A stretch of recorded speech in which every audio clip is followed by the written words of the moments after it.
세계적인 작곡가 페릭스 멘델스존의 할아버지인 모세 멘델스존은 당대 이름을 날리던 계몽주의 철학자였습니다. 집안도 부유하고 사람들로부터 존경받고 있었지만 그는 태어날 때부터 등이 굽은 척추 장애를 가지고 태어났습니다. 젊은 시절 함부르크의 어느 상인집에 들렀던 모세 멘델스존은 그 집의 아름다운 딸 프롬체에게 반했지만 프롬체는 장애가 있는 모세에게 눈길조차 주지 않았습니다. 시간은 흘러 결국 모세가 함부르크를 떠나 고향으로 돌아갈 날이 돌아왔고, 마지막 날 모세는 용기를 내어 프롬체에게 말을 걸었습니다. 당신은 신께서 미래의 배우자를 정해주신다는 말을 믿나요? 그러자 프롬체는 고개를 돌리지 않고 그에게 말했습니다. 네, 당신도 그 말을 믿나요? 신께서는 내게도 미래의 신부를 정해주셨답니다. 그런데 저에게 이렇게 덧붙이시더군요. 너의 아내는 등이 굽은 척추장애를 가졌다. 그 말을 들은 내가 큰 소리로 외쳤죠. 신이시여, 제게 등이 굽는 척추장애를 주시고 제 신부에게는 아름다움을 주십시오. 그래서 나는 이렇게 태어났답니다. 이 말을 들은 푸름체는 그때서야 잊어버린 무언가를 찾는 눈으로 모세를 바라보았습니다. 그리고 훗날 그녀는 모세의 헌신적인 아내가 되었습니다. 아마 아름다운 프론체는 당신이 당할 모든 아픔과 슬픔을 이제 앞으로도 내가 다 감당하고 짊어지겠다는 것으로 느꼈고, 그 말에 감동하여서 그 결혼을 수락하였습니다. 사실 진짜로 우리에게 이렇게 하신 분이 계십니다. 누굽니까? 바로 예수님이십니다. 그가 찔림은 우리의 허물 때문이요 그가 상함은 우리의 죄악 때문이라. 그가 징계를 받음으로 우리가 평화를 누리고 그가 채찍에 맞음으로 우리는 나음을 받았도다. 우리는 다 양 같아서 그릇 행하여 각기 제갈 길로 갔거늘 여호와께서는 우리 모두의 죄악을 그에게 담당시키셨도다. 이사야 53장 5절 6절에 있는 말씀입니다. 나의 죄를 다 짊어지실, 이미 짊어지실 그분, 오늘 그분께로 돌아가자, 여호와께로 돌아가자라는 제목으로 하나님의 말씀의 은혜를 나누고자 합니다.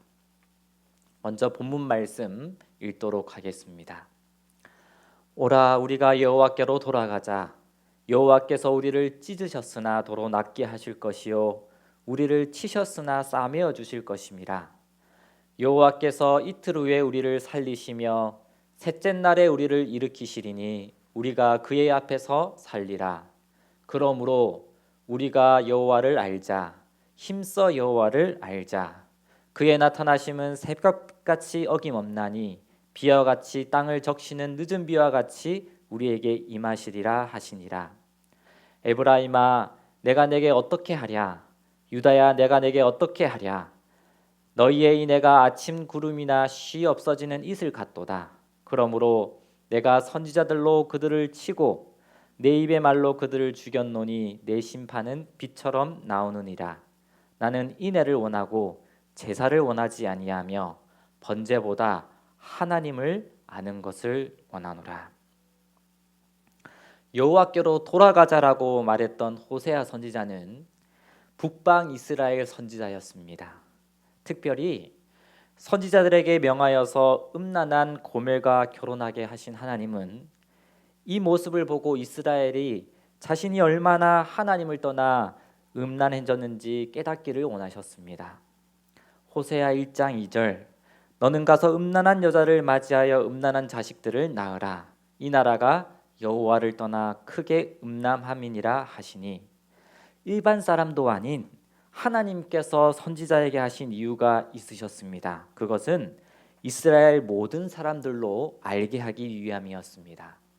아마 모든 민족, 그 나라 사람 한 사람도 모르는 사람이 없었을 것입니다. 아무리 하나님의 선지자지만 한 남자의 인생을 걸고 그리고 한 여자와 그 자녀들을 통해서 이스라엘 백성에게 말씀하시는 하나님, 이렇게까지라도 하시는 하나님의 마음이 얼마나 간절하고 애절했을까라는 생각이 듭니다. 그것은 호세아 14장 중 후반부인 11장 8절에 나옵니다.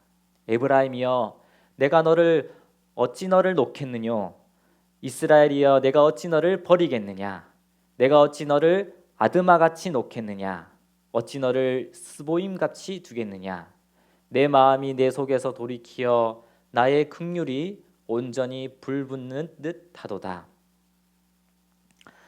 이 사진은 가나 아이들 혹은 아프리카에 못 사는 나라 아이들이 먹는 물입니다. 특별히 남수단의 아이들은 소 오줌으로 아침에 세수를 하고 근처 더러운 강물이나 웅덩이물, 기생충과 전염병 병균이 있는 물을 퍼서 먹다가 자주 설사를 합니다. 실제로 이런 아이들의 대부분이 코로나처럼 고열에 시달리다가 죽습니다. 저도 외국에 갔는데 이러한 유사한 장면을 한 번도 아니고 몇 번을 본 적이 있습니다. 참 가슴이 아팠습니다. 이 모습을 보고 딱하게 여긴 사람들이 이런 물을 마시면 안 되라고 하면 그럼 어떻게 해요? 다른 물이 없는데 라고 말을 합니다. 실제로 지구 저 건너편에 항상 지금도 이런 일이 일어나고 있습니다. 매일 많은 아이들이 배고픔의 질병에 코로나만큼이나 죽어가고 있습니다. 그곳에서는 고통과 배고픔과 슬픔이 만연해 있다면 잘 살고 있는 곳 또는 우리 가까이에서는 모양은 다르지만 비슷하게 죄악과 음행으로 인한 들었을 때 깜짝 놀랄 만한 일들이 시시때때로 일어나고 있습니다. 잘 살아도 못 살아도 모두 다 자기 자녀라고 생각하시는 하나님의 마음을 아프게 하는 것은 마찬가지일 것입니다. 어쩌면 우리는 몇 달간 코로나를 겪고 있지만 하나님은 매일 코로나와 같은 아픔을 이미 오래전부터 겪고 계신지도 모르겠습니다.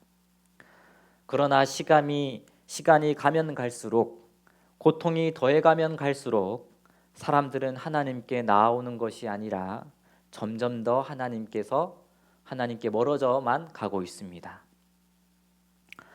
어머님의 마음이라는 책에 보면 어머니가 죽고 난 뒤에 그 아들이 깨닫고 돌아오지 않습니까? 호세아 시대 때에도 이스라엘 사람은 그 북방 이스라엘이 멸망당할 때까지도 깨닫지 못했습니다.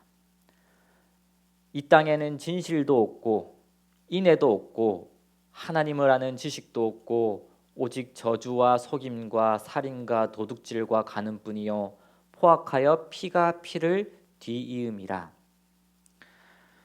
선지자 왕에 보면 이스라엘 10지파가 포로되기 전 시대는 동일한 불순종과 죄악이 만연하던 시대였다.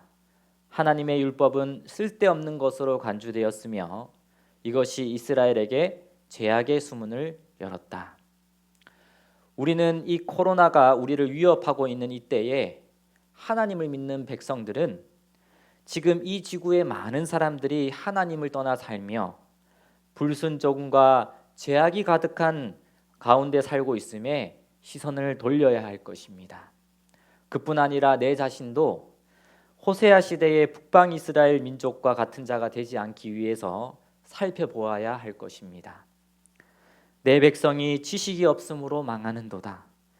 내가 지식을 버렸으니 나도 너를 버려 내 제사장이 되지 못하게 할 것이요 내가 내 하나님의 율법을 잊었으니 나도 내 자녀들을 잊어버리리라. 하나님을 아는 지식이 점점 없어져만 가고 그로 인해 어쩌면 나도 우리의 자녀들도 잃어버릴 위험의 상황에 처해 있습니다. 이제 북방 이스라엘이 멸망당하기에는 많게는 100년도 채 남지 않은 상황에서 마지막으로 하나님께서는 호세아를 통해서 말씀하고 계십니다. 우리도 예수님 오시기가 채 100년도 남지 않았다면 어떻게 해야 할까요? 예수님은 외식적인 경건과 형식주의를 책망하고 긍휼과 자비를, 하나님을 사랑하고 순종하며 이웃을 사랑하는 행위가 하나님을 아는 참된 지식이며 인애라고 하셨습니다. 그래서 내 백성이 이제는 나에게 어서 돌아와 다시 살기를, 아픔과 고통과 죄악에서 벗어나게 해주시기를 간절히 소원하십니다. 여호와께서는 이스라엘 백성에게 은혜 베푸시기를 몹시 갈망하는 분, 형벌받을 자는 결탄코 면제하지 않으시나 자비롭고 은혜롭고 노하기를 더디하고 인자와 진실이 많으시고 악과 가실과 죄를 용서하시는 것을 영광으로 삼으시는 하나님이라는 말이 선지자 왕이라는 책에 나옵니다. 우리의 죄를 용서하시는 것을 영광으로 삼으시는 분이 바로 우리의 하나님이십니다. 아멘이십니까? 네, 참으로 감사합니다. 그래서 이제 저도 그리고 우리 모든 하나님을 믿는 백성들도, 우리 성도님들도 하나님께 진심으로 돌아가기로 결심했으면 좋겠습니다. 그러므로 우리가 여호와를 알자, 힘써 여호와를 알자. 그의 나타나심은 새벽빛같이 어김없나니 비와 같이 땅을 적시는 늦은 비와 같이 우리에게 임하시리라 하니라. 우리가 돌아갈 때 늦은 비를 허락해 주시겠다고 약속해 주지 않았습니까? 10장 12절에 또 보면 너희가 자기를 위하여 공의를 심고 인애를 거두라. 너희 묵은 땅을 기경하라. 지금은 곧 여호와를 찾을 때니 마침내 여호와께서 오사 공의를 비처럼 너희에게 내리시리라 라고 말씀하셨습니다. 매일 떠오르는 햇살처럼 매일 우리에게 하나님은 기회와 특권을 허락해 주시고 계십니다. 저는 저번 주 일요일 가족과 함께 어디 갈 곳이 없어 조금 올라가면 있는 산으로 쑥을 캐러 갔다 왔습니다. 저 아내 이브 이렇게 비닐봉지를 하나씩 들고 쑥을 땄는데 아무리 열심히 따도 농부의 딸로 자란 제 아내의 속도를 따라갈 수가 없었습니다. 저 아내는 뿌리 위에를 똑 따면 그래도 쑥 한 움큼씩 딸려 나오는데 딸 이브는 쑥 줄기를 하나씩 따니 이브 비닐봉지에는 거의 쑥이 늘어나질 않았습니다. 그래도 자기가 딴 쑥이 담긴 봉지를 자주 보여주며 자랑하는데 얼마나 기특한지, 쑥 한 움큼씩을 따는 방법을 가르쳐줘도 모르는 이브에게 한번 따서 보여주니 그 모양이 좋았는지 저에게 쑥을 따는 대로 달라고 했습니다. 그래서 받아서 자기 봉지에 넣었습니다. 그러다가 이브가 이제는 자기가 넣는 것보다는 봉지를 열고 있겠으니 이제는 따서 바로 자기 봉지에 넣어달라고 한술 더 떴습니다. 저는 그 순간 한 생각이 떠올랐습니다. 나도 내가 하려고 애쓰는 것보다 하나님께 부탁하면 하나님이 해주시면 편하겠구나. 내가 해보았자 쑥줄기 하나씩 따겠지만 하나님께 해달라고 하면 하나님이 움직이시면 봉지만 열고 있어도 계속 늘어나는구나. 내 힘으로 아무리 노력해도 진전이 없고 아무 변화가 없는 일들, 혹은 건강 해결해야 할 고민들이 있다면 어쩌면 하나님께 돌아가는 것이 첫 번째 일이 아니겠습니까? 그러면 하나님이 지금 우리를 도와주실 것입니다. 우리 다 같이 호세아 6장 1절에서 3절 말씀을 한번 마지막으로 읽어보겠습니다. 오라 우리가 여호와께로 돌아가자. 여호와께서 우리를 찢으셨으나 도로 낫게 하실 것이요 우리를 치셨으나 싸매어 주실 것임이라. 여호와께서 이틀 후에 우리를 살리시며 셋째 날에 우리를 일으키시리니 우리가 그의 앞에 살리라.